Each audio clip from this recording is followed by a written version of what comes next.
नमस्कार। आप सभी का साहित्य संसार यूट्यूब चैनल पे स्वागत है। आज मैं इस वीडियो में बहुत ही महत्वपूर्ण नाटक आषाढ़ का एक दिन लेकर के उपस्थित हूँ। इस वीडियो में आपको आषाढ़ के एक दिन के बारे में आपको बताएंगे। इसके लेखक कौन हैं, ये किस विधा में लिखा गया है और इन नाटक के महत्वपूर्ण कथन क्या हैं, इसके बारे में हम इस वीडियो में आपको बताएंगे। जैसे कि आप जानते हैं कि आषाढ़ का एक दिन बहुत ही बहुचर्चित नाटक है, जिसका मंचन लगभग 40 बार से अधिक हो चुका है।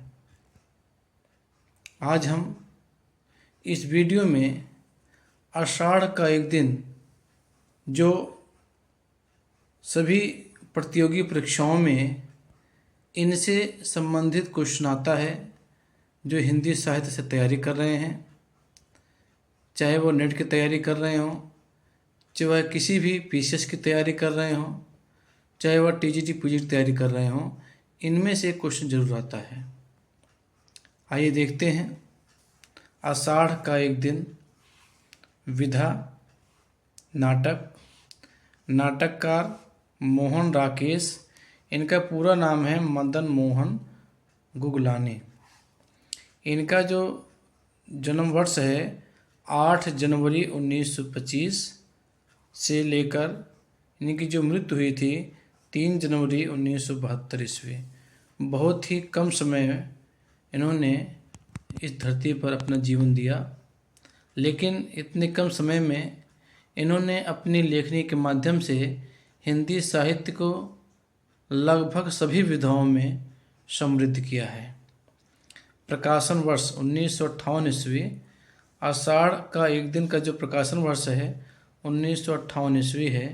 ये परीक्षाओं में अधिकतर पूछा जाता है कि आषाढ़ का एक दिन के लेखक कौन हैं, किस विधा की है और किस इसका क्या प्रकार है और किस प्रकाशन वर्ष क्या है। ऐसी बहुत सारी बातें जो हैं परीक्षाओं में पूछी जाती हैं। तो प्रकाशन वर्ष 1958 ईस्वी। नाटक का प्रकार ऐतिहासिक। अंकों की संख्या 3। इस नाटक में 3 अंक हैं। पात्रों की संख्या 12 हैं। पात्रों के नाम अंबिका, मल्लिका, कालिदास, दंतुल, मातुल, निक्षेप, विलोम, रंगणी, संगिनी, अनुस्वार, अनुनासिक, प्रियंगु मंजरी, राजकन्या और कवि पत्नी हैं। इस नाटक के जो मुख्य पात्र हैं वो हैं कालिदास, जो इस नाटक का नायक कह सकते हैं, और मल्लिका, जो इस नाटक की नायिका है।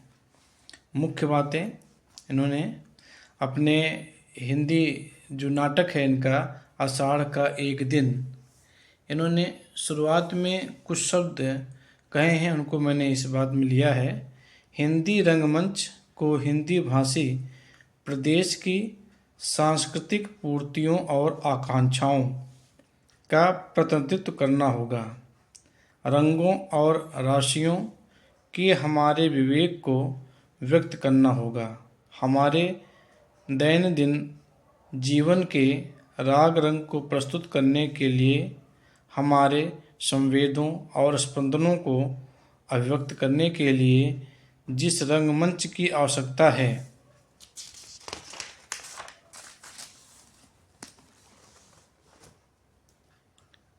वह पाश्चात्य रंगमंच से कहीं भिन्न होगा। इस रंगमंच का रूप विधान नाटकीय प्रयोगों के अभ्यंतर से जन्म लेगा और समर्थ अभिनेताओं तथा दिग्दर्शकों के हाथों उसका विकास होगा।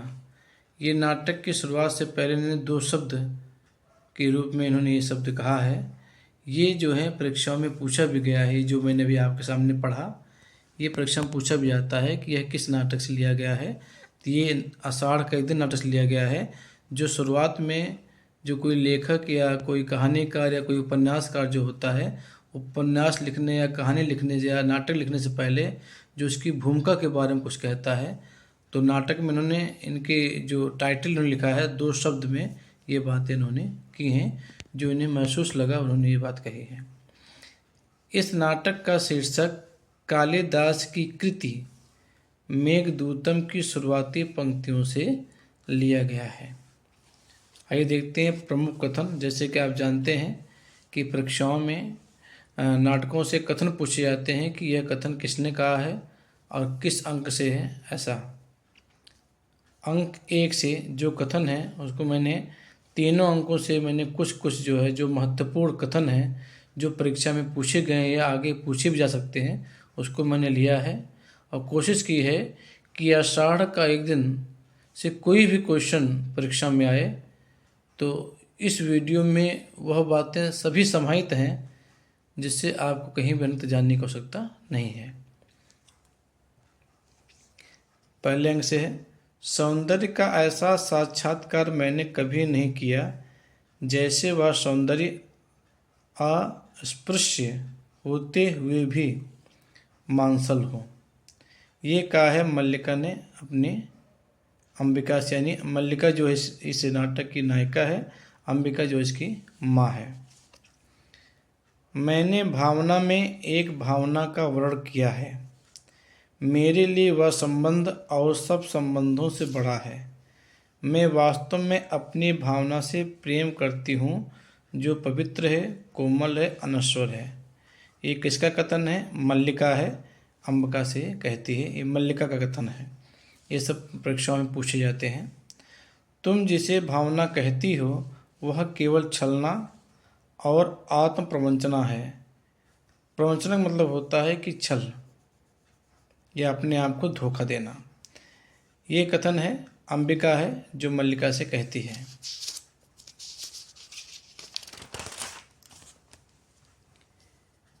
किसी संबंध से बचने के लिए अभाव जितना बड़ा कारण होता है, अभाव की पूर्ति उससे बड़ा कारण बन जाती है।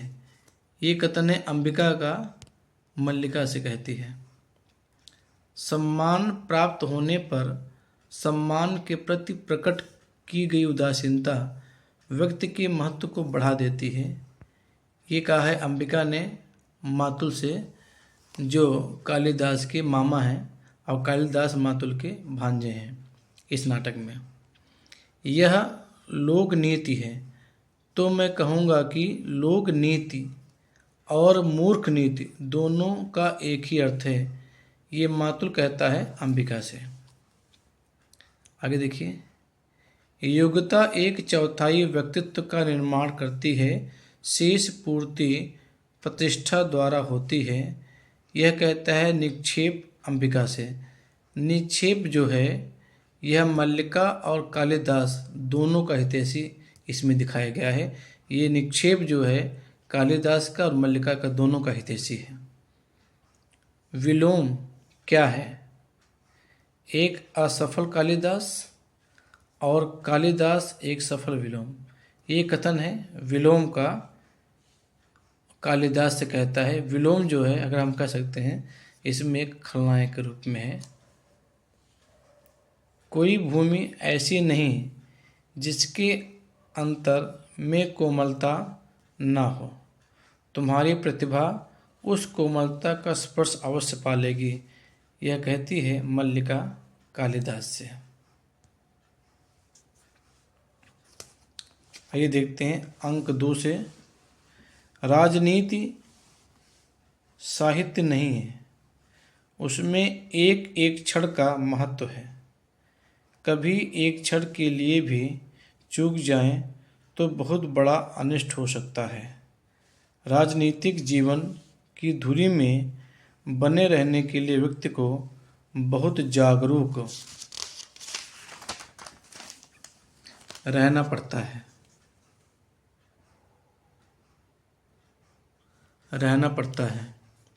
ये कहती हैं प्रियंग मंजरी मल्लिका से, जो कालिदास की पत्नी है, जिससे शादी हो जाती है इनकी।